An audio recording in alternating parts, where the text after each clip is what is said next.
Ara sí, bona tarda, benvinguts en aquest acte de l'Oficina de Barcelona del Club de Roma que organitzem amb la col·laboració, com sempre, de Fundació La Caixa i agraïm la presència de tots vostès en aquesta tarda que ja sembla una mica d'hivern. Han pensat com que els actes que vostès saben que feu en aquesta casa després es difonen al cap d'un parell de dies a la resta del territori espanyol i també a la resta del continent europeu o americà, fins i tot han pensat fer-ho, com altres vegades, en castellà. El cambio de idioma, buenas tardes de nuevo. Bueno, la buena tarde es universal y ho entenen també Amèrica Llatina inclús.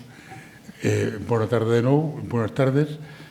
Bueno, antes de entrar y restar poco tiempo al coloquio entre las dos personas a las que tengo el honor de acompañar en la mesa, quería explicarles muy brevemente el origen de la charla de hoy, porque hay un responsable y un culpable de que la charla tenga hoy lugar, que se llama Alfredo Pastor, uno de los mejores economistas que tenemos hoy en este país. A mí me sale fatal hablar bien de alguien cuando está delante, pero hay veces que no lo puedo evitar. Bueno, pues Alfredo Pastor, este gran economista que tenemos, entre otras cosas, tenemos hoy en Barcelona y en esta sala, hace un tiempo me dijo que Antonio Lecea, antiguo alumno suyo en la Autónoma, había publicado con otro colega economista francés un libro muy interesante. Entonces me dijo, uno, que el libro valía la pena leerlo, y dos, que valía la pena conocer al autor y ver, quizá, de organizar algún encuentro con él mismo y con otro insigne economista de nuestro país, que es Salvador Barberá. Bueno, como siempre, viniendo de Alfredo Pastor, le hice caso, empecé a leer mi libro, tuve el privilegio de conocer a su exalumno, que ha salido un alumno tirando aventajado, o sea, se fue bien formado en su día por sus maestros, bueno, y esto ha culminado en el acto de hoy. Entonces yo, antes de presentar a los ponentes, también muy rápidamente, solo quería agradecer a todas las personas que han colaborado, el propio Alfredo, Antonio de Lecea, Salvador Barberá, su colaboración, y a Antonio en particular el esfuerzo que deduzco que ha hecho produciendo con su colega francés este libro, porque primero está muy trabajado. O sea, hay algo que es difícil de soportar en temas tan importantes como que trata el libro, el capitalismo y las desigualdades, y concretamente el capitalismo contra las desigualdades. Es difícil de soportar la frivolidad y con que se tratan a veces temas tan importantes. Entonces, yo recuerdo no hace mucho, leía que Stiglitz hablaba de el fundamentalismo ultraliberal, bueno, que es una manera de describir ciertas posiciones que han predominado en algunas épocas recientes y que tienen como común denominador una especie de pereza intelectual. Tienen verdades, tienen dogmas, y de estos dogmas deducen consecuencias de manera lineal y bastante acrítica y se quedan intelectualmente conformes. A diferencia de eso, el libro que dio lugar a esta sesión de hoy, El capitalismo contra las desigualdades, no es nada dogmático, todo lo contrario, o sea, no es nada perezoso, todo lo contrario, es un libro trabajado, abierto, omnicomprensivo, casi diría, y eso, insisto, es muy de agradecer. Y luego la otra que se le agradezco es casi más personal, ahora responde más a derias, ¿no? a manías de cada quien. Entonces, una de mis manías de joven era que cuando me empezaron a enseñar en economía que había cierta contradicción entre eficiencia y equidad, pues me sentó mal. Porque a mí la equidad, mi padre me enseñó que era importante, me lo creí, y me lo sigo creyendo, imaginaros, me lo creí, y la eficiencia, como economista y como, me parecía un valor atractivo, era bonito pensar en cómo hacer las cosas de la mejor forma posible, la máxima eficiencia, los máximos resultados. Entonces, ambas cosas a niveles, digamos, morales distintos, pero ambos valores me atraían, y aprender o entender o oír que eran valores o eran objetivos a menudo contradictorios me desazonaba. Bueno, una de las cosas que agradezco también al esfuerzo intelectual que han hecho Antonio Lecea y su colega francés es que la tesis que sustentan es todo lo contrario. Es que no hay por qué transigir o por qué mediar o buscar puntos de equilibrio más o menos eficientes entre ambos valores, sino que son compatibilizables y que en cierto modo incluso se exigen mutuamente, si he entendido bien lo que habéis trabajado. Entonces, si esto es así, y creo que sí, os lo agradezco muchísimo.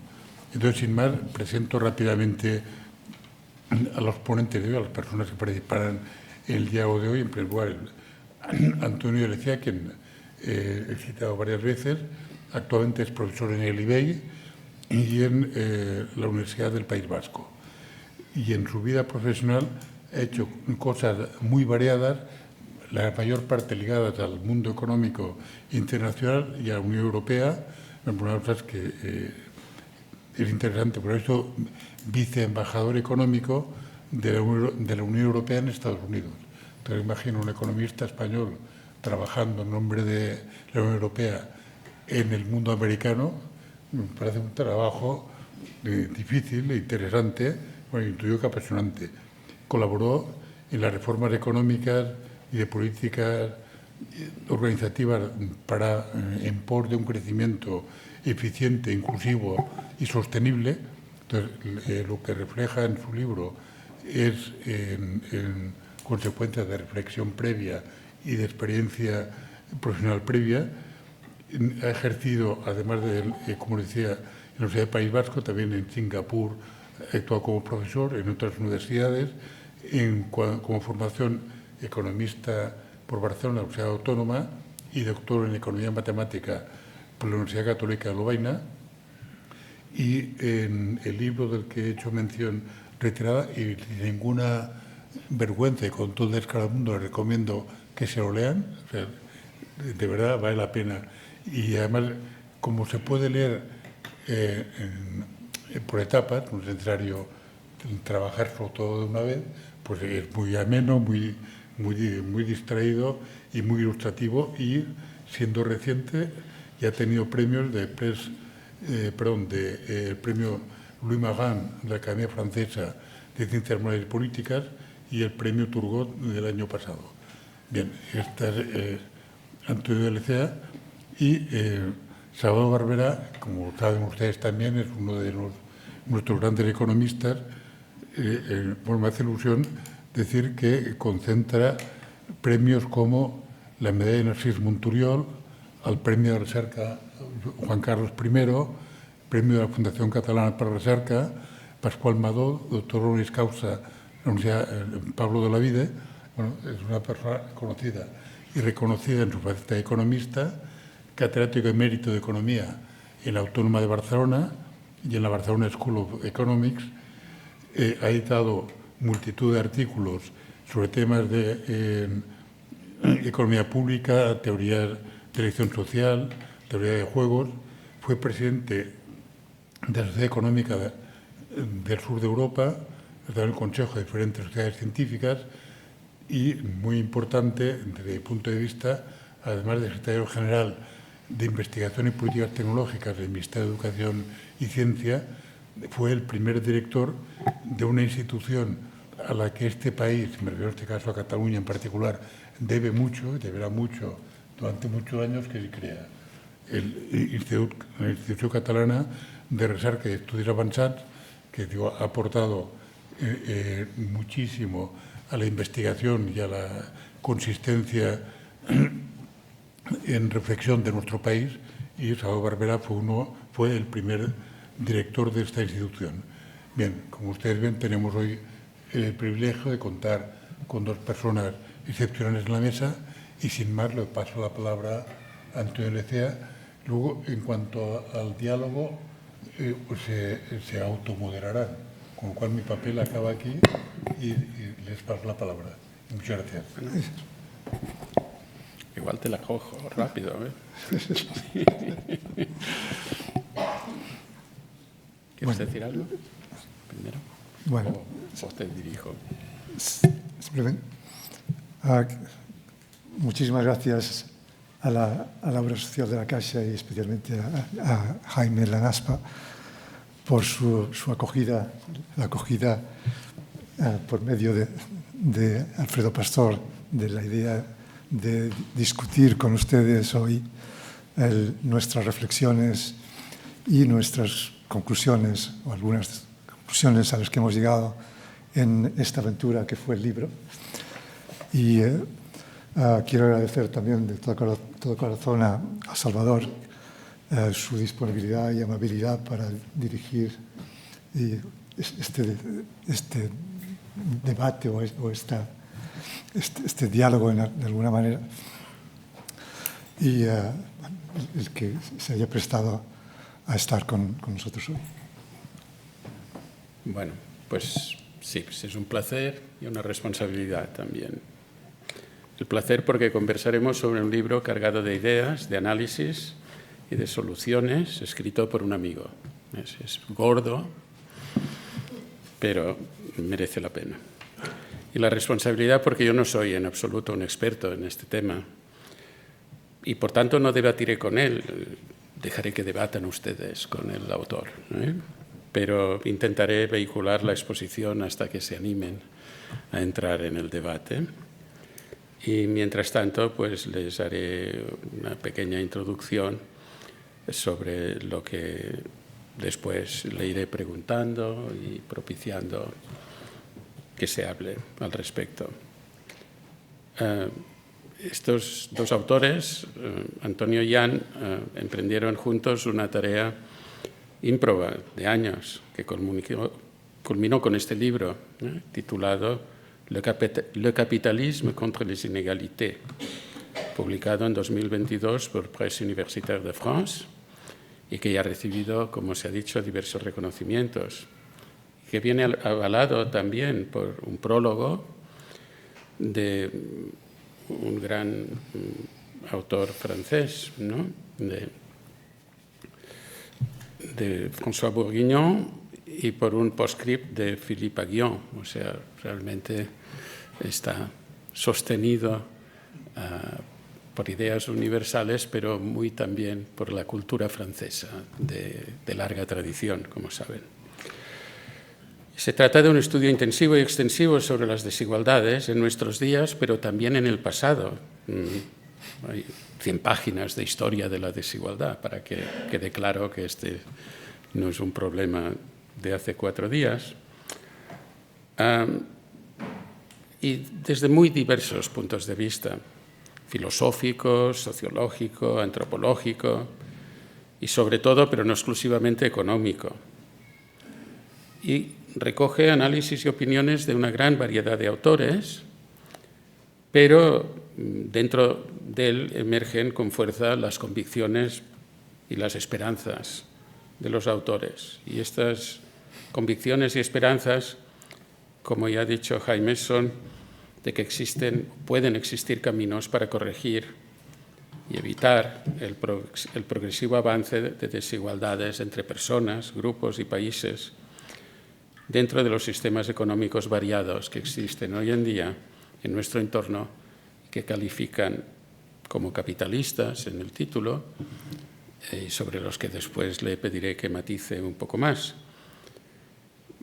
Para que se hagan una idea, los títulos de los capítulos permiten adelantar las líneas generales de la obra y también les daré el número de páginas para que se hagan un poco idea de qué va el asunto, ¿no?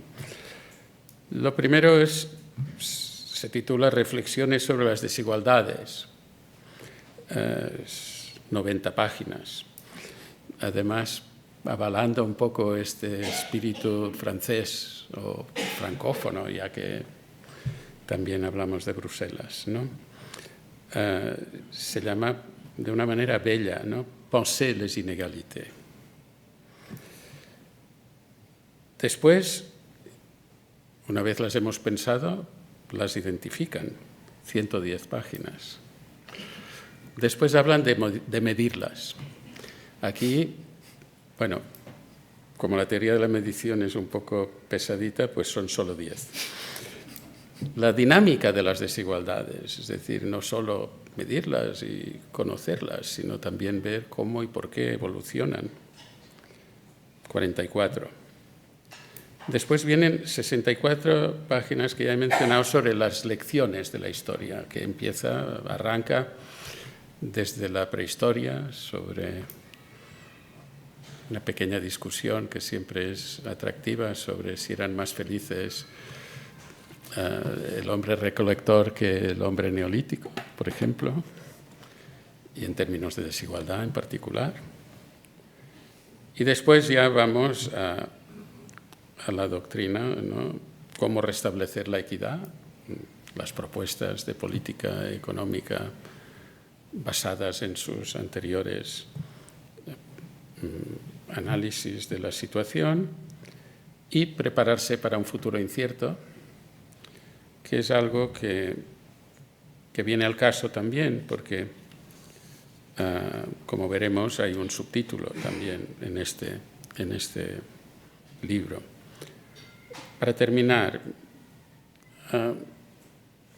veo que también los que han hecho el póster se han dado cuenta de que no se habla de la desigualdad, sino de las desigualdades, la pluralidad, la variedad de desigualdades intermezcladas, a veces incluso a lo mejor contradictorias en algún sentido, que exigen especiales precauciones a la hora de atacarlas o de reducirlas o de valorarlas, ¿no? O sea, esto de las desigualdades es muy importante en el libro. Y también, como ya les decía, quiero terminar con esta referencia, que la obra tiene un subtítulo que se llama Conjugar equidad y eficiencia en un mundo inestable. Ya habíamos señalado antes, todos nosotros, que se trata de conjugar lo más posible estas presuntamente y en la práctica difíciles de conjugar objetivos, aunque la tesis es que no es imposible hacerlo, al contrario, pero también poner el acento en un mundo inestable, ¿no?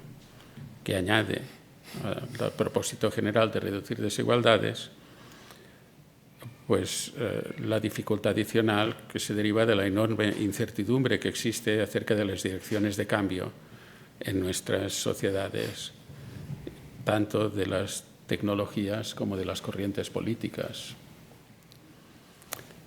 Y con este pequeño marco, pues ya advertidos de que mi papel no es polemizar con Antonio, sino darle un poco la lata y animarle, pues empiezo por una pregunta sencilla. ¿Cómo nació la idea de escribir este libro? ¿Cómo fue creciendo? ¿Cómo es esto de escribir a 4 manos? ¿Y cómo llegasteis al título de esta obra?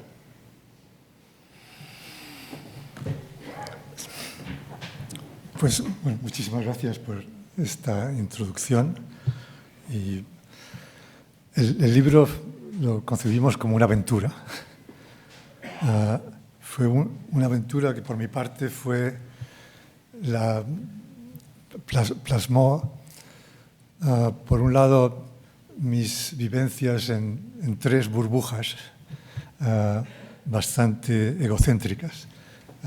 Más de 20 años en la burbuja europea, donde estábamos convencidos de que estábamos haciendo una Europa que no solo crease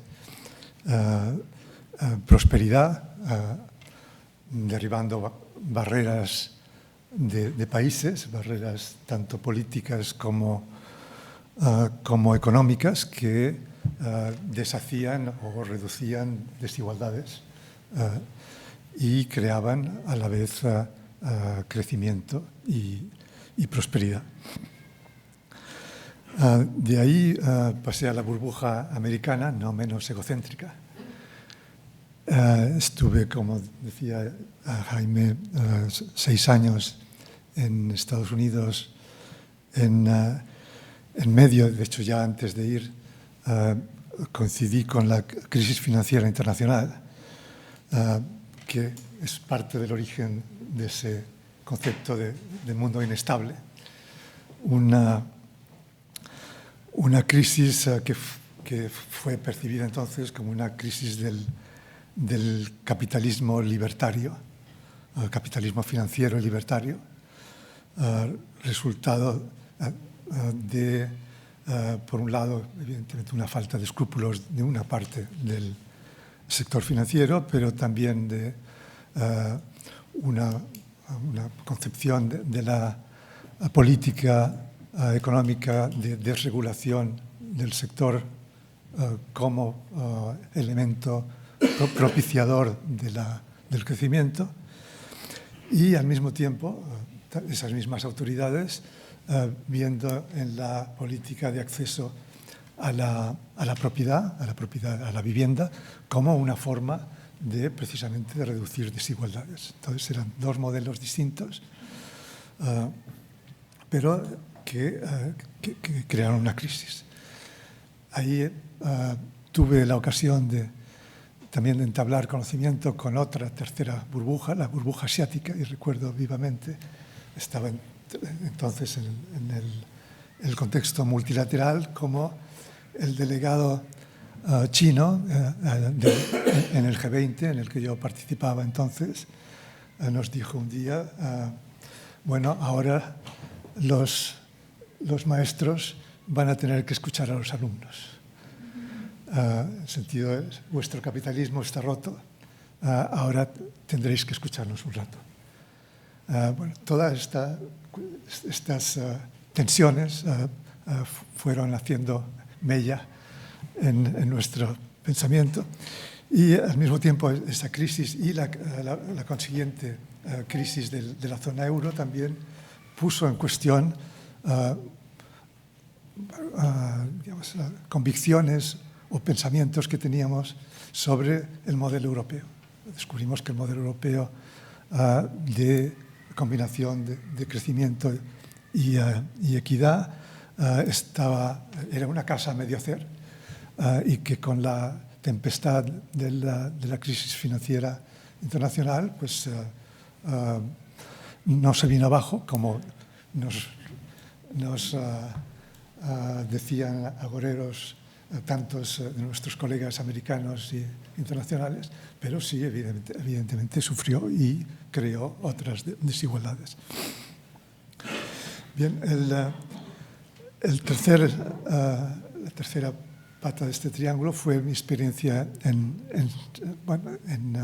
Asia, primero en foros multilaterales y después en el foro académico, en la estancia de un año en Singapur, donde de nuevo descubrí que el mundo occidental era mirado de arriba abajo por el mundo asiático, que Europa era considerada un apéndice de Occidente sin demasiado interés, y bueno, todo eso digamos, contribuyó a la reflexión.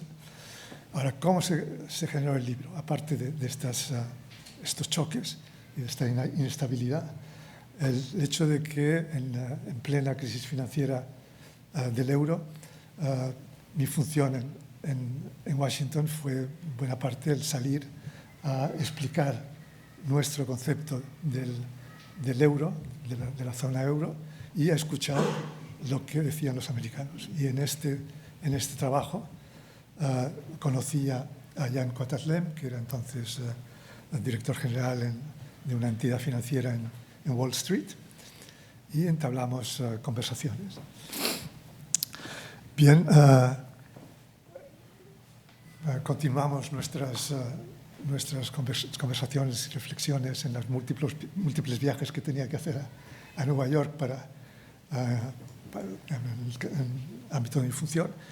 Y bueno, descubrimos que había formas de combinar nuestros puntos de vista a veces muy distintos, el enfoque de Wall Street con el enfoque de un funcionario europeo, el enfoque más liberalista y con una convicción del Estado-Nación, con un enfoque, digamos, menos de más integración y multilateral que el mío. Las áreas de interés complementarias, la historia, la filosofía política, por una parte, la antropología y más la parte de economía y política económica.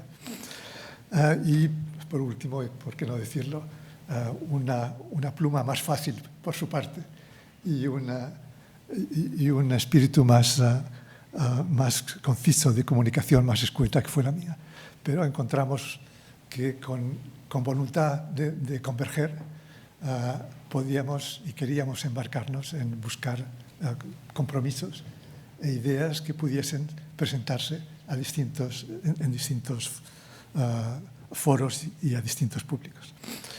Y esa voluntad de escuchar y de converger se vio dificultada efectivamente por la pandemia, porque tuvimos que trabajar con trasiego de borradores por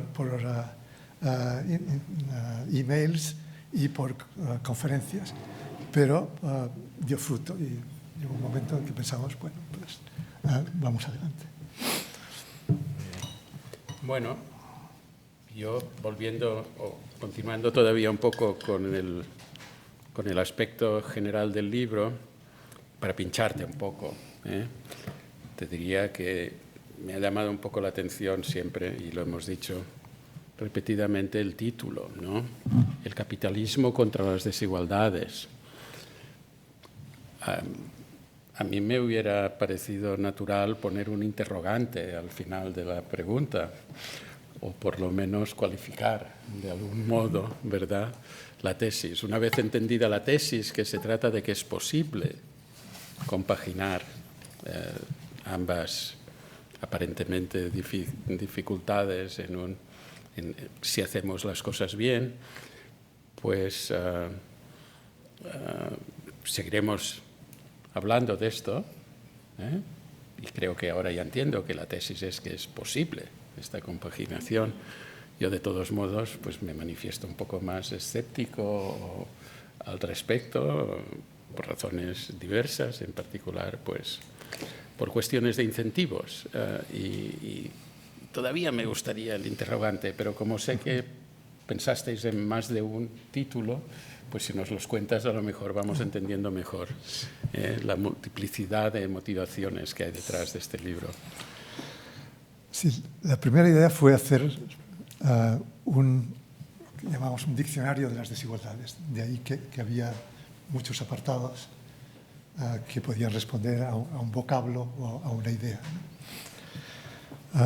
El editor de entonces, que no fue el último, nos dijo que ya había un diccionario de las desigualdades. Entonces, que era mejor, por motivos comerciales, cambiar el título. Entonces pensamos en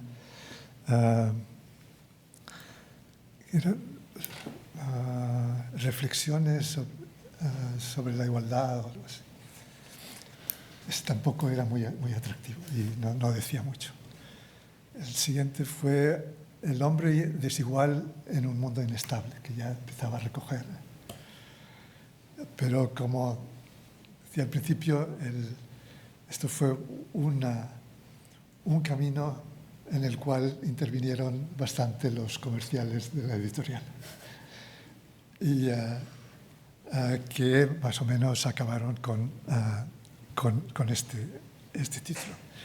Sin embargo, el título no me desagrada y te diré por qué. Porque tienes toda la razón, es una posibilidad, no una certeza. Pero descubrimos o constatamos que tampoco es una certeza lo que decía Jaime del arbitraje entre eficiencia y equidad. Es que yo aprendí como otros y que enseñé también. Pero el arbitraje puede ser cierto en un mundo en el que te mueves en la frontera de posibilidades. Pero evidentemente nuestro mundo no es un mundo ideal. estamos lejos de la frontera de posibilidades, en un punto en el que es posible mejorar las dos, la eficiencia y la equidad, e intentar acercarnos a esa frontera. Y ese es el espíritu del libro. Y al mismo tiempo, yo no pondría, seguiría reacio a poner los interrogantes, porque no estamos convencidos, de nuevo, sin caer en el dogmatismo, de que no es una quimera, de que conseguir los dos no es una quimera, de que es posible, incluso que ha habido periodos en el capitalismo en el que se ha avanzado en los dos sentidos. Y baste pensar en el estado de bienestar de principios del siglo pasado, o en el sentimiento más, llamémoslo, prosocial después de la posguerra mundial. Ha habido momentos en los que se ha avanzado en los dos sentidos. Ha habido otros en que se ha disparado. Y hay que decir que los últimos 30 años han ido más bien en el sentido de aumentar las desigualdades que en el de reducirlas. Pero creemos que vale la pena plantearlo, incluso que hay algunas fuerzas que pueden permitir el conseguirlo. Bueno, como ya hemos dicho, hay muchas desigualdades y desde un punto de vista ético primero y después taxonómico se describen en prácticamente las 160 primeras páginas del libro. Por tanto, hay muchas y tampoco se trata aquí de hacer una lista total, pero me gustaría invitarte a que nos hablases de aquellas que, por distintas razones, pues a lo mejor te parece mejor destacar, porque sean más llamativas, más injustas o más corregibles, a lo mejor, ¿no? O sea que sin decir cómo, pues te abro este camino para que nos hables de ellas y eventualmente después ya hablaremos de cómo combinar la lucha o las medidas para disminuirlas simultáneamente, que a veces pues nos puede llevar bueno, como ya veremos, a medidas mixtas, lo que mi amigo Matt Jackson llama cócteles de políticas, que no son fáciles de diseñar, pero que primero requieren pues darse cuenta de que son varias las desigualdades y por tanto varios los objetivos también a seguir. No, ciertamente, es decir, que esa parte donde intentamos dar una visión lo más amplia posible de las desigualdades, recalcando, como decías, que hay muchas dimensiones, que no se puede hablar de una desigualdad, sino que efectivamente hay desigualdades que generan otras o que catalizan otras, pero que hay muchas y entre ellas se puede enfocar desde muchos puntos de vista, pero para facilitar, las primeras son las llamémoslas innatas, son las personales y las familiares, donde nace uno, que incluye también el lugar donde uno nace, el ADN que uno recibe y la familia en la que se mueve, es decir, el núcleo más reducido. Después, combinación también con estas, la sociedad en la que uno empieza a vivir.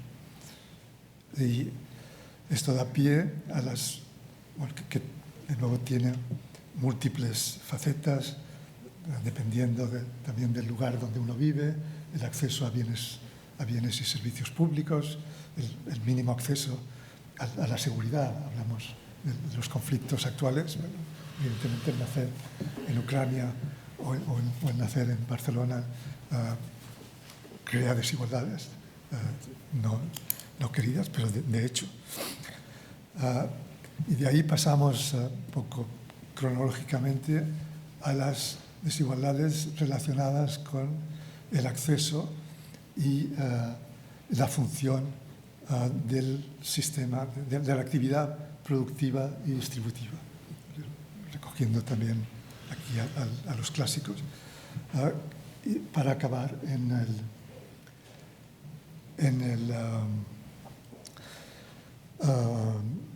la redistribución, que es la política que se preconiza como la panacea para reducir las desigualdades. Eso es una forma de enfocarlas. Otra es enfocarlas desde la medición, como decías antes, ¿no? Se puede medir personalmente, grupo a grupo, o sea, distintos grupos, la desigualdad entre grupos, desigualdad entre territorios, desigualdad global. Hay muchas formas de enfocarlo. Y a partir de ahí empezamos a ver, a disecar, a taxonomizar con éxito parcial las interrelaciones, que son infinitas, ¿no? Pero que con la necesidad, a pesar de 500 páginas, de concentrar un poco nuestro esfuerzo, acabamos concentrándonos en muchas de las que han sido objeto de otros trabajos, que son las económicas. Se parece, como tú ya lo has dicho, ¿no?, que las desigualdades tienen altos y bajos, dependen de épocas, lugares, y un capítulo muy significativo del libro se refiere a estas dinámicas, y parece haber un gran consenso en que las económicas se han venido acentuando desde los años 80, ¿no?, por diversas razones. Y, bueno, no solo las económicas, sino también lo que éstas comportan para el agravamiento de otras formas de desigualdad. ¿Cuáles serían las principales causas de este agravamiento en los últimos 30 o 40 años? Y como este es un tema, pues, que ha habido muchos autores que lo han abordado recientemente en obras que se han hecho bien populares también en algunos casos, ¿qué nos dices? ¿Por qué se producen estas desigualdades?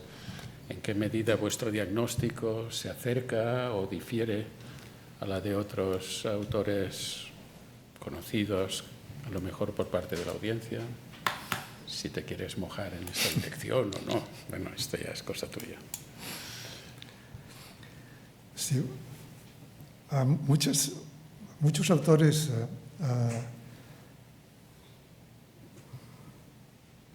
describen o explican de alguna manera las desigualdades haciendo recurso a la tecnología. Es un punto en el que tenemos nuestros matices. ¿Por qué? Porque evidentemente la tecnología es una fuente de progreso, pero no siempre. Depende en buena parte de qué tipo de tecnología. La tecnología, permitidme, desbocada en la dirección de sustitución de la mano de obra, genera una aceleración de las desigualdades. Y la financialización per se es otro factor de desigualdades, de aceleración de las desigualdades. La globalización, de nuevo, per se, es otra forma, que contribuye a esas desigualdades. Además de esas fuentes, que, de nuevo, creemos que no son per se, que no hay una relación necesaria de causa-efecto entre tecnología o globalización y desigualdades, que se presta más, pero se puede corregir o se puede evitar una carrera desenfrenada. Aparte de estos elementos, evidentemente interviene el efecto geopolítico, la causa geopolítica, la desaparición de modelos alternativos, buenos o malos, pero alternativos, como el modelo sociocomunista de la Unión Soviética y sus países satélites, dejó al modelo capitalista como el único, digamos, factible. Esa falta de alternativa coherente y de movimientos políticos o de partidos políticos en distintas zonas, distintas regiones del mundo, también condujeron o permitieron una aceleración del capitalismo con menos frenos. Ahora, pasando a la parte de tu pregunta sobre cómo se relaciona nuestro trabajo con otros, ya para desvelar, digamos, el caso de Piketty, por ejemplo. Nuestras diferencias consisten en que consideramos que precisamente que hay posibilidades de conciliación de la eficiencia y la equidad, y una parte importante con respecto a Piketty es que en cierto modo Piketty sufre del mismo problema que habían con el que conllevaba algunas de las posiciones del otro extremo, en el sentido de que conviene dejar al mercado la asignación de recursos y después vendrá la política fiscal que deshará los problemas, o que recogerá los platos rotos y arreglará lo más posible las desigualdades. Nosotros creemos que conviene empezar mucho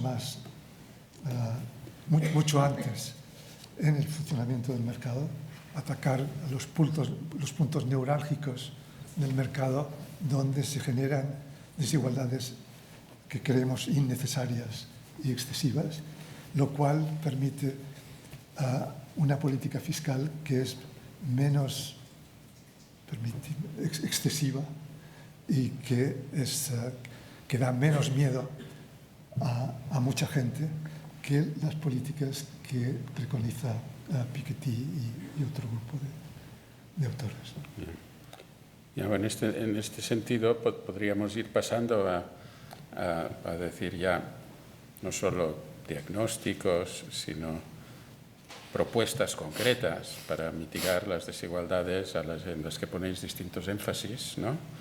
Son muchas, pero digamos que por lo menos hay algo muy importante en vuestras ideas que tiene que ver con este concepto de impuestos privados y la forma de dirigirlos hacia usos socialmente beneficiosos sin tener que esperar a la redistribución. Creo que sobre esto puedes elaborar mucho. Y después también, pero a lo mejor ya te lo recuerdo después si te has ido más allá, pues también hay una muy enérgica defensa de las rentas mínimas como medidas importantes. Me parece que son dos de los puntos destacados, pero puedes añadir muchos más. Sí.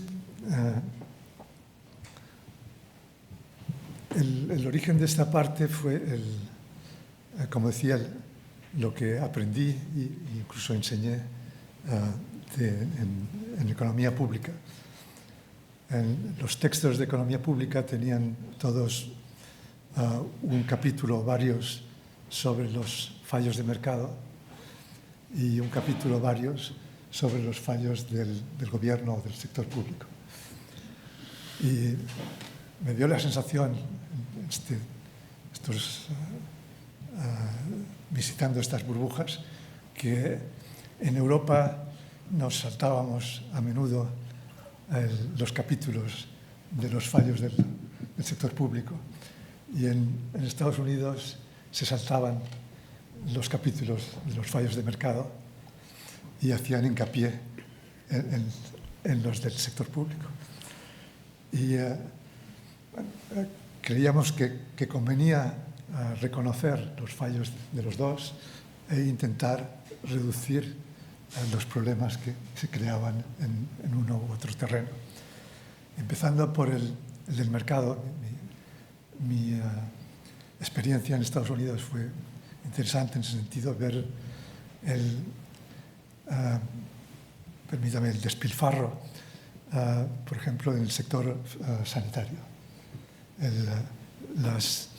Las rentas de falta de competencia que se crean en ese campo en Estados Unidos. Y empecé a trabajar en ese sentido y descubrí que alguien, Dean Baker, del CPR en concreto, había intentado cuantificar esas rentas.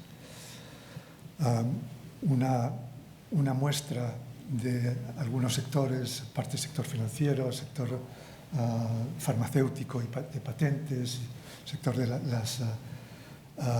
las profesiones liberales, etc.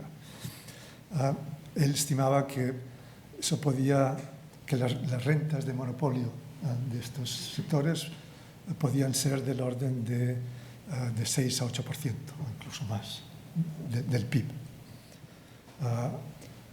Al mismo tiempo, descubrimos que, precisamente con la corriente o la escuela de Piketty, la escuela de la contabilidad nacional distributiva, que en Estados Unidos la transferencia de renta del 10% más rico al 90% restante, mediante la redistribución, es decir, la política fiscal, era del mismo orden.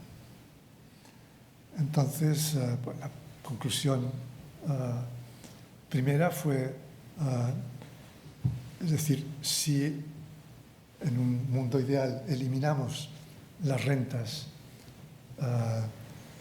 de monopolio, que entonces llamamos impuestos privados, porque tienen el mismo efecto sobre el consumidor, aumentan los precios, reducen la cantidad producida, aumentan los precios de la producción.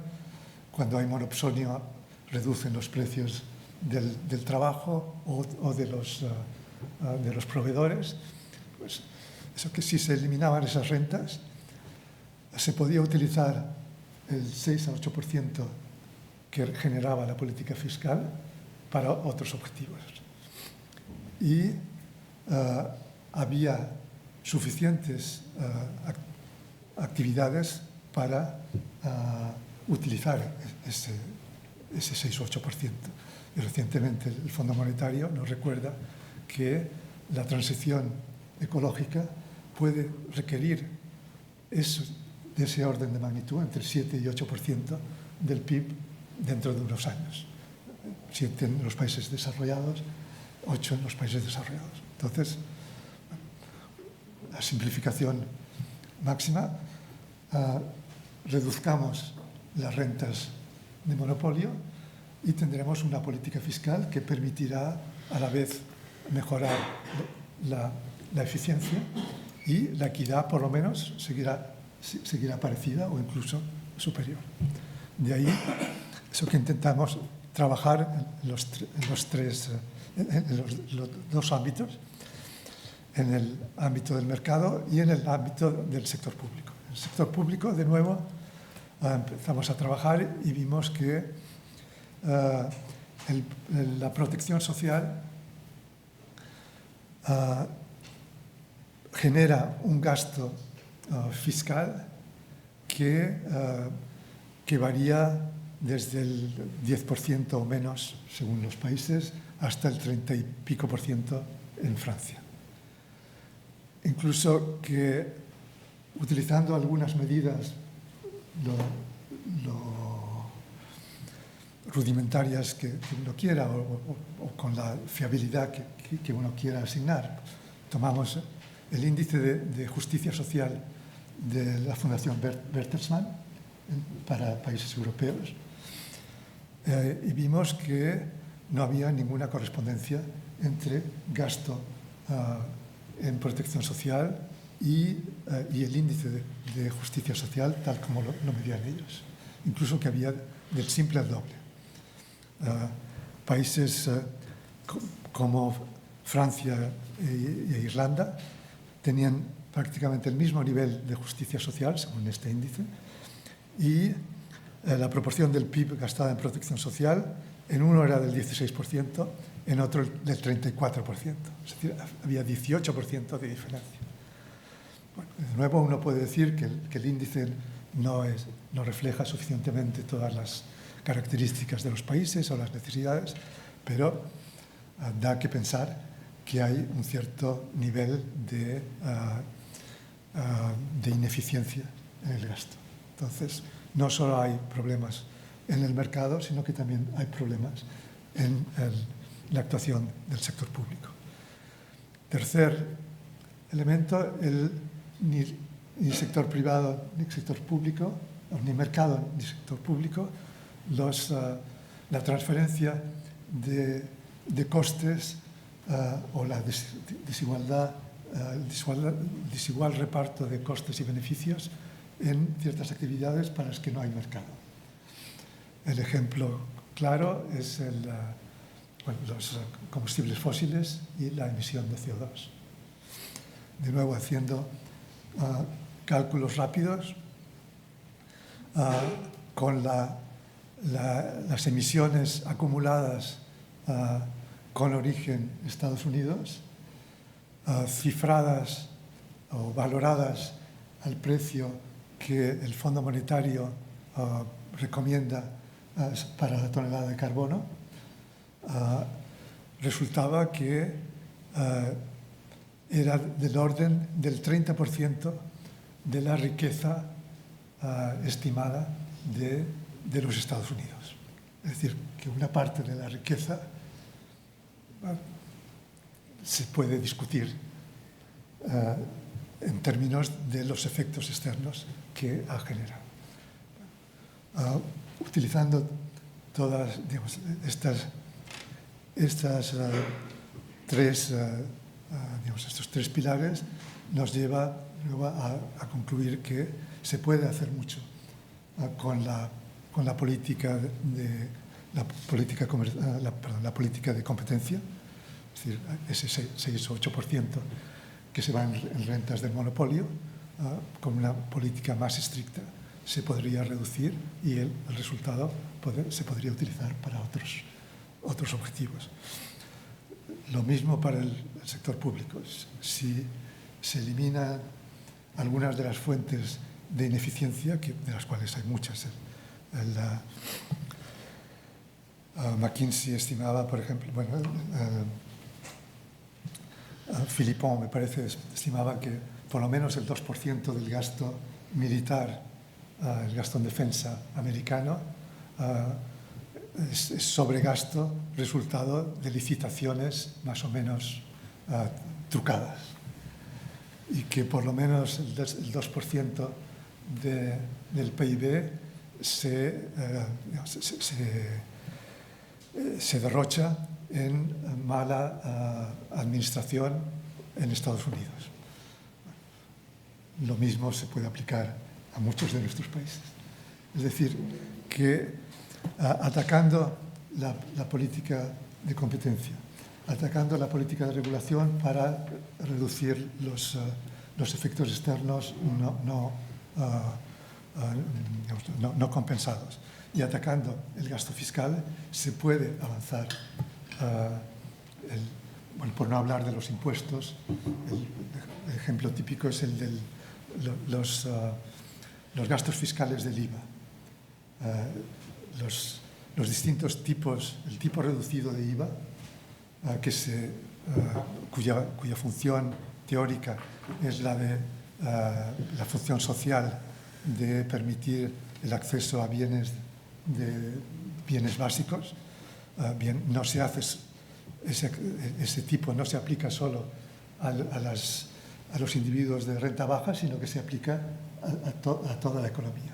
Es decir, hay claramente individuos de rentas altas que pagan impuestos más bajos sin que haya una explicación fácil más que la historia.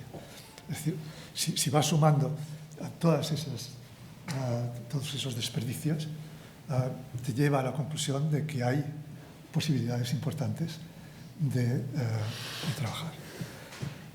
Y que eso permite también, y volviendo a lo que decías de Matthew Watson, que se puede trabajar en esas fases previas, sobre todo en la fase próxima al nacimiento y la primera educación, en las redes de relaciones de los individuos en su edad temprana, que añaden otra fuente de crecimiento y de equidad al mismo tiempo. De nuevo, un ejemplo, un artículo de Raj Chetty y de otros que explicaba que niños que en edad temprana se habían mudado, cuyas familias se habían mudado de un barrio a otro barrio contiguo, tanto en Brooklyn como en Washington. En la edad adulta, esos chicos tenían una diferencia de rentas medias del orden de 45%. Escarbando un poco los datos también en las cuentas nacionales distributivas, vimos que la redistribución del 10% de renta más alta al 50% de renta más baja aumentaba la renta de estos últimos en un 45%.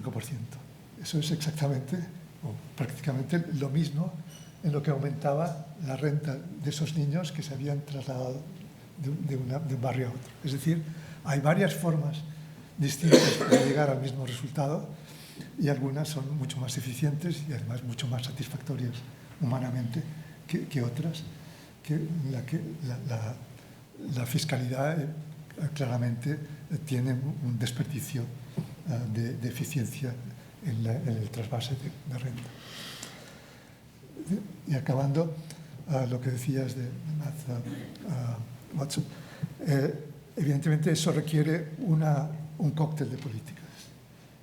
Un cóctel de políticas tanto de educación, de sanidad, de infraestructuras sociales en el primer momento, de relaciones y de acceso al mercado de trabajo más tarde, de evitación de esas rentas de monopolio o de competencia imperfecta más tarde y de mala administración o diseño deficiente de políticas públicas más adelante. De nuevo, no es fácil, como seguro que me reprocharás, pero es posible. Es posible y queríamos ponerlo de manifiesto y continuar el debate porque creemos que vale la pena. Sí, yo creo que ya tenemos que ir abriendo el paso, pero voy a resumir un par de preguntas que tenía pendientes. Obviamente, este ha sido un catálogo muy rico de críticas y a la vez sugerencias de políticas y mejoras en que deben intervenir voluntades muy variadas, ¿no? Entonces, uno de los problemas graves, digamos, de los cambios sociales, pues consiste en que deben provenir de la existencia de incentivos adecuados para llevarlos a cabo. Y del mismo modo que hay incentivos para una audiencia determinada, para tomar postura y actuar en consecuencia hacia una mejora de la eficiencia, como he señalado, pues también hay, obviamente, fuerzas que se sentirán amenazadas, fuertemente amenazadas, por todas y cada una de estas medidas, ¿no? Y, por lo tanto, el problema de los incentivos, que es un tema pues, crucial en economía, aparece aquí con toda su fuerza, es decir, y después, por descontado, no puedo criticar en absoluto que se expongan estas posibilidades, y la riqueza y la variedad de posibilidades también, ¿no? En la que, por cierto, los economistas, en un alarde de humildad, deberíamos empezar también a dejar trabajar a sociólogos y politólogos, ¿no? Pero, por otro lado, pues también hay problemas diversos para la puesta en práctica. Por ejemplo, estas son políticas, algunas que se pueden llevar a nivel de las naciones, otras que necesariamente se tienen que llevar a nivel de la cooperación internacional. Y, por tanto, se componen aquí dos cosas que me parece muy bien tener aquí a alguien que ha estado trabajando a un nivel supranacional y, por tanto, sabe mejor que ninguno de nosotros que no lo hemos hecho las dificultades para convencer a unos pocos estados. No hablemos ya de convencer a todos los del mundo, incluidos los grandes, ¿no? Por lo tanto, este es un poco, no una muestra de escepticismo, pero sí de prudencia, de decir hasta qué punto pues, este trabajo propone un camino esperanzado, pero también me genera pues, la necesidad de un análisis de posibilidades, ¿no? Y entonces ahí lo dejamos. En cierto modo, vosotros estáis diciendo yes we can, ¿verdad? Pero hay sombras que acechan y dificultades. No solo estoy hablando no solo de las sombras políticas, que son obvias y generales, sino también técnicas. Por ejemplo, aunque tú también has mostrado ciertos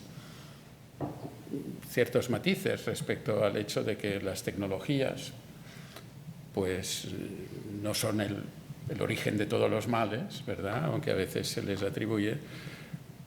Pero es obvio que también controlar y regular objetos intangibles, como son muchos de los que tienen que ver con el cambio tecnológico, pues puede ser una dificultad añadida a la de regular pues, la producción de bienes absolutamente medibles, ¿verdad? O sea que yo creo que lo dejaré un poco así, ¿no? Es decir, manifestando mi alegría por disponer de un análisis tan rico y tan esperanzado y poniendo aquello que llaman un granito de sal al asunto para que se pueda abrir aquí lo que sea un debate, que más o menos todavía tenemos unos 20 minutos para poder escuchar a la audiencia y invitamos, ¿no? Y tú moderas un poco esta salida. Bien, pues con mucho gusto. En tanto se deciden a intervenir, le tenemos ahí. Sí. Hola, muchas gracias en primer lugar por la exposición tan clara y tan agradable. Y bueno, tengo una pregunta, pero primero quería simplemente una puntualización o aportar una posible explicación a su crítica hacia el tema, por ejemplo, de tipos de IVA reducido en cuanto a las rentas altas que no son sensibles a ello, ¿no? Que se pretendería una recaudación ahí. Estando de acuerdo, digamos, con el título. ¿Qué ocurre? Que normalmente los bienes y servicios en los cuales el tipo que se aplica es reducido, que se llama el 4 y el 10, ¿vale? Normalmente son bienes y servicios que para las clases altas, para las rentas altas, no son sensibles al precio. Me explico para que me entienda todo el mundo. Aunque el pan redujéramos el IVA, que es el 4, al 0, o las verduras y las frutas redujéramos el IVA al 0, las rentas altas iban a consumir lo mismo. En sentido a la crítica que hace usted a los tipos, que la puedo compartir en el título, pero que después tiene este sesgo en cuanto a, claro, las cosas que van, hay excepciones, por supuesto, pero las cosas que van a IVA reducido normalmente no son productos que las personas de renta alta multipliquen su consumo en proporción a su nivel de renta. Estoy plenamente de acuerdo con su análisis, pero en el sentido de que no crearía un efecto demanda, pero sí crea un efecto recaudación. Y ese efecto recaudación, unido al hecho de que un tipo único sería más eficiente y crearía menos problemas de cálculo, de errores y de recaudación, eso es una ganancia que, cierto, podría repercutir en el consumo de las rentas bajas, pero hay formas más eficientes de compensar a las rentas bajas de ese posible aumento. Y lo que me gustaría conocer su opinión es sobre una la reflexión / preocupación en cuanto a la desigualdad y la democracia, ¿no? Dentro de lo que es la OCDE, incluso usted creo que ha comentado en algún momento, dentro de los últimos 40, 50 años, pues parece que la desigualdad se está acrecentando de forma preocupante, incluso llevándolo al país por más peso específico, Estados Unidos. Estados Unidos, además con prácticamente pleno empleo, y sin embargo la desigualdad parece que va creciendo. Con diferentes índices, pero parece que va creciendo, ¿no? Entonces, claro, asumiendo que todos podemos compartir que una desigualdad absoluta o radical es incompatible con la democracia, por definición, claro, si uno lo tiene todo, los otros 99 no creo que le sigan votando, por llevarlo al extremo. No me atrevo tampoco a poner una cifra al coeficiente de Gini, ¿no? Pero me preocupa, y no sé si usted comparte esta preocupación, de decir, bueno, partiendo de esto de que la democracia es incompatible con una desigualdad, vamos a decir, muy alta, ¿qué puede ocurrir en países de una tradición democrática como Estados Unidos, por ejemplo? Bueno, esto es precisamente uno de los problemas que se plantean, de en qué medida las desigualdades pueden minar el pacto social y por consiguiente la democracia. Bueno, en mis años europeos recuerdo las frases de que Europa solo avanzará con crisis. Pues tanto la crisis como el estar en el precipicio de una crisis son los momentos en los que es más fácil el vencer las resistencias de las que hablaba Salvador.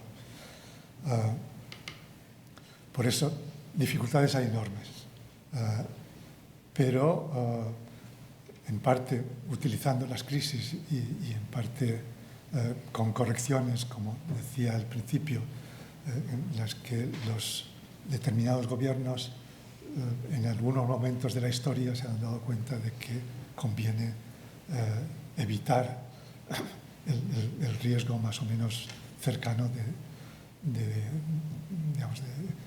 desmoronamiento del sistema. Es lo que nos permite una de las fuentes de esperanza de que se pueden hacer cosas. Gracias.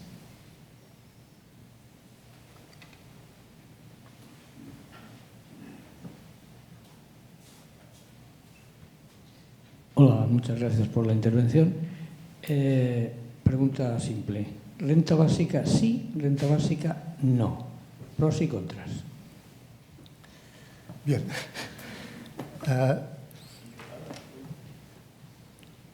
Yo le comentaba a Salvador Barberá que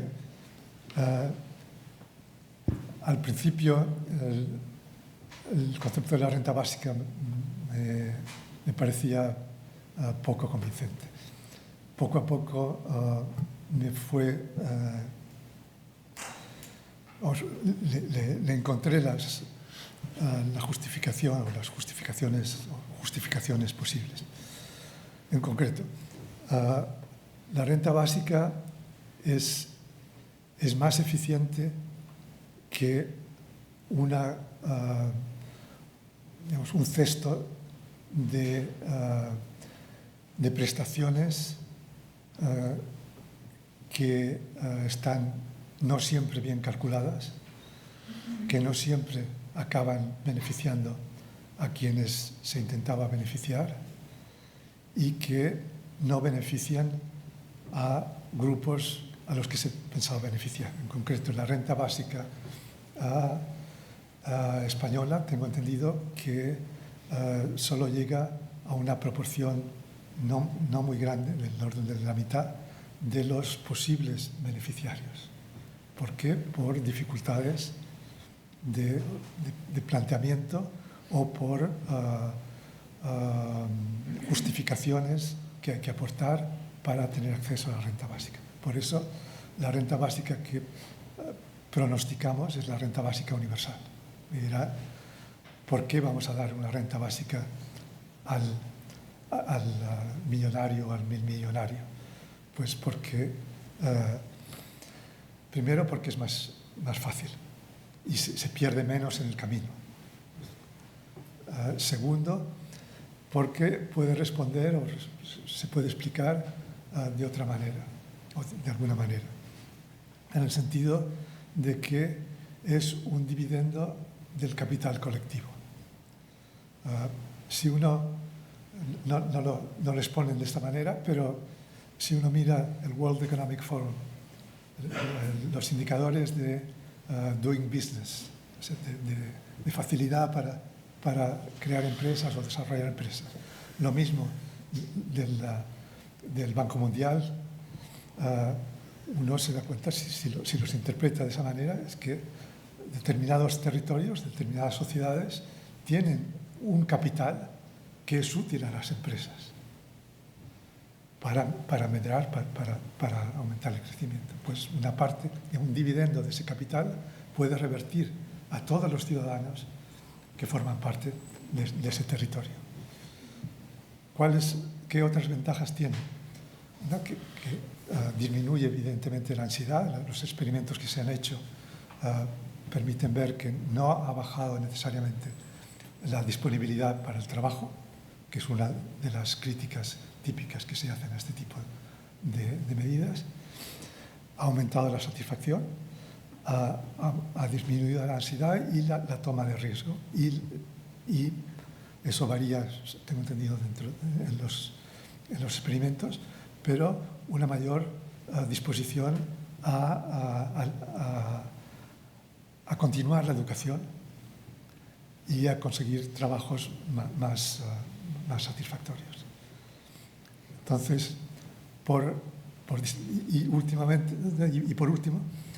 y enlaza con la pregunta anterior, porque una situación en la cual los ciudadanos reciben una renta, un dividendo del capital social, es más probable que los haga conscientes de los procesos políticos y de las decisiones políticas.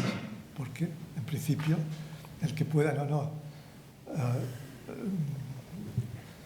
recibir el dividendo del capital social depende de si el capital social aumenta o disminuye.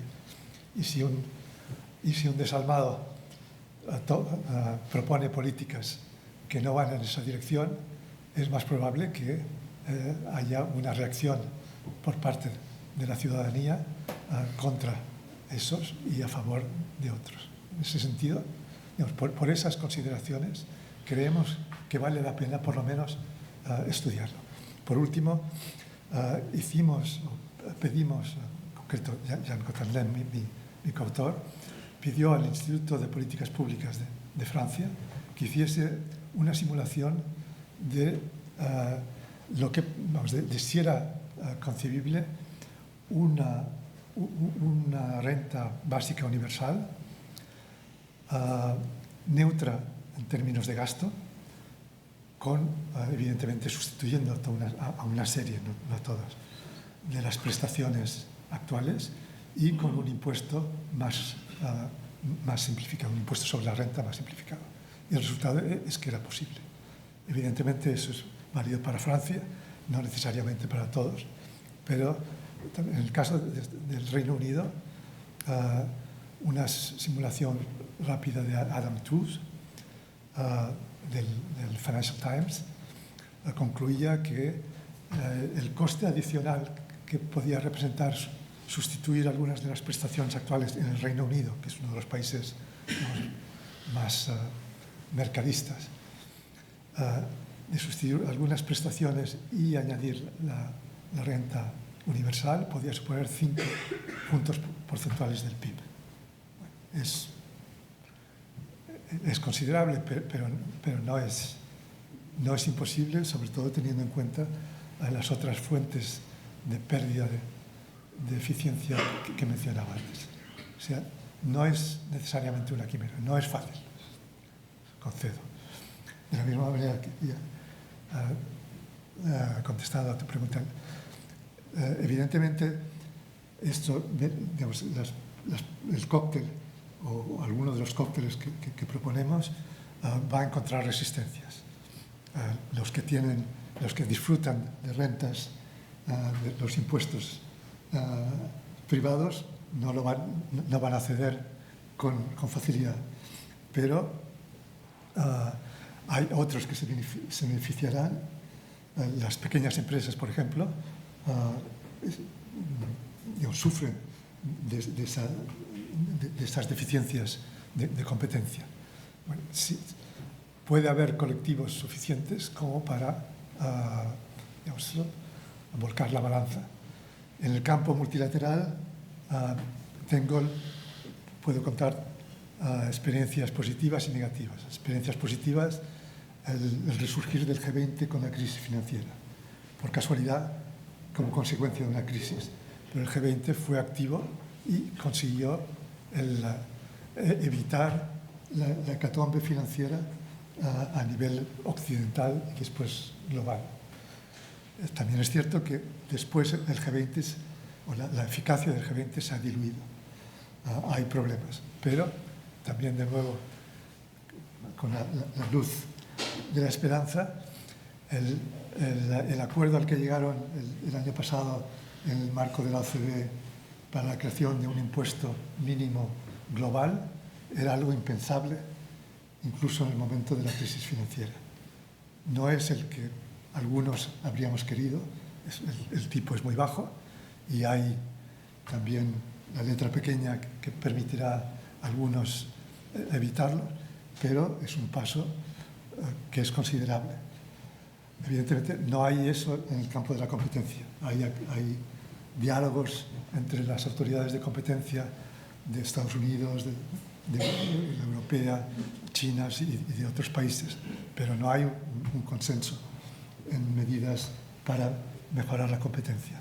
Pero bueno, es algo en lo que se puede seguir trabajando y la OCDE, sin mucho éxito hasta ahora, también se ha ocupado del tema.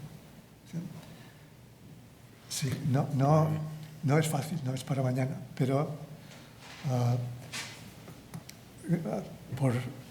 por suerte o por desgracia, las crisis, como te decía, eso lo conocemos bien en el campo europeo, las crisis permiten vencer resistencias y el miedo a una crisis inminente también. Entonces, en esas condiciones es posible vencer algunas de las resistencias que impedían hasta ahora el ir más adelante.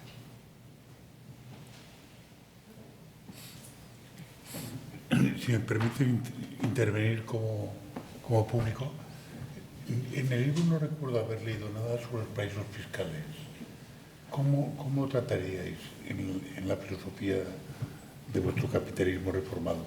Y una pequeña sugerencia, que ustedes más bien broma, escuchando antes a Salvador ahora diciendo que esto no es fácil, que puede haber posiciones contrapuestas o no favorables a las tesis que defendéis, se me ocurre que tendríais un aliado objetivo, hipotético, sería Sarkozy.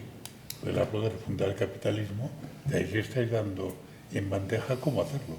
Entonces, ¿por qué no lo ficháis? Con todo mi respeto por Sarkozy, Sarkozy era presidente en el momento de la crisis financiera y ya anunció el fin del capitalismo financiero entonces. Bueno, Un profeta, ¿no? no sé, digamos, es... creo que hay que seguir trabajando.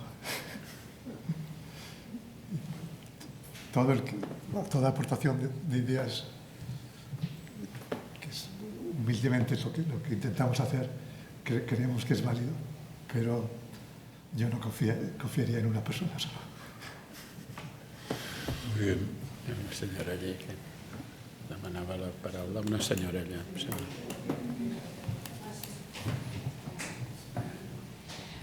Yo quería preguntarle, ¿usted qué piensa del calentamiento global? Porque yo pienso que todo esto que está sucediendo en estos momentos con todos estos países que se están juntando para tomar decisiones que al final no llegan, hará que nosotros que estamos en la zona sur, yo creo que vamos a ser bastante más pobres y desiguales en el futuro respecto a los países nórdicos que tienen un clima más benigno y también están haciendo muchísima más inversión en todos estos... en todos estos aspectos para que no les pille el toro, ¿no? Por ejemplo, yo he estado en Noruega este verano y es increíble los parques eólicos, cómo se preocupan de distribuir todo, se preparan, ¿no? Y países que tienen frío, o sea, que realmente no van a padecer este problema, ¿no? Entonces aquí yo creo que va a haber una calidad de vida muy inferior en el futuro a la que tenemos ahora, porque yo creo que va a ser el motivo de la gran desigualdad. Es decir, que los del sur, lo más al sur, más empobrecidos y más intentarán subir hacia arriba. Pero claro, para subir hacia arriba tienes que desplazarte, tienes que tener recursos para comprar una casa en otro sitio y ya si quieres salir tienes que hablar la lengua, tal. O sea, al final creo que va a haber, no sé, lo vemos así, gente que nos hablamos de este tema, unas grandes desigualdades debido al calentamiento. Sí. No sé qué opina usted, ¿eh? No, estoy de acuerdo. Es más, yo diría más allá del calentamiento global, yo diría que es una de las manifestaciones de nuestra relación irracional con la naturaleza. O sea, porque aparte del calentamiento hay otros gases, otro tipo de contaminación, la desforestación, el agua de los océanos. Es algo que estamos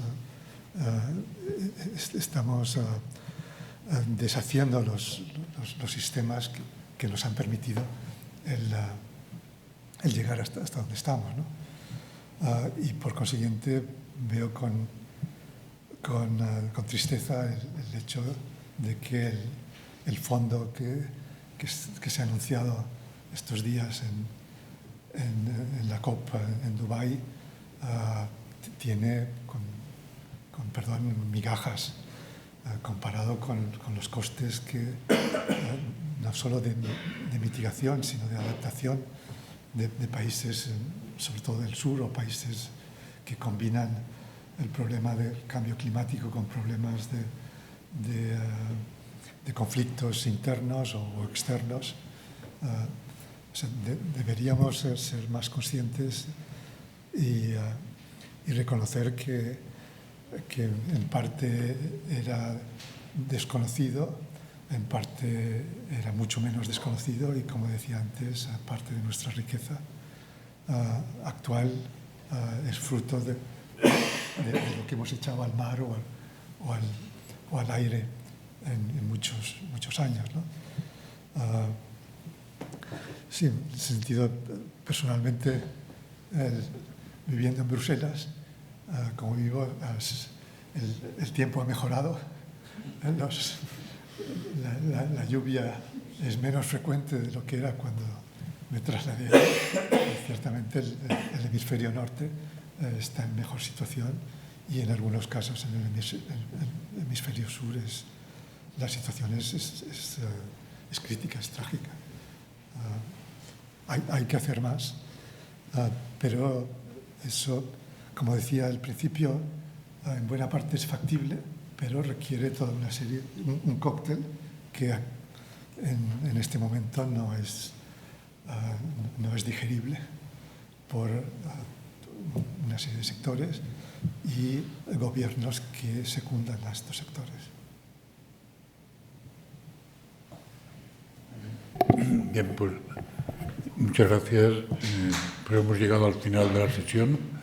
Gracias, Antonio Lecea, gracias a Salvador Barberá, gracias a todos ustedes por su presencia. Y buenas tardes. Muy bien.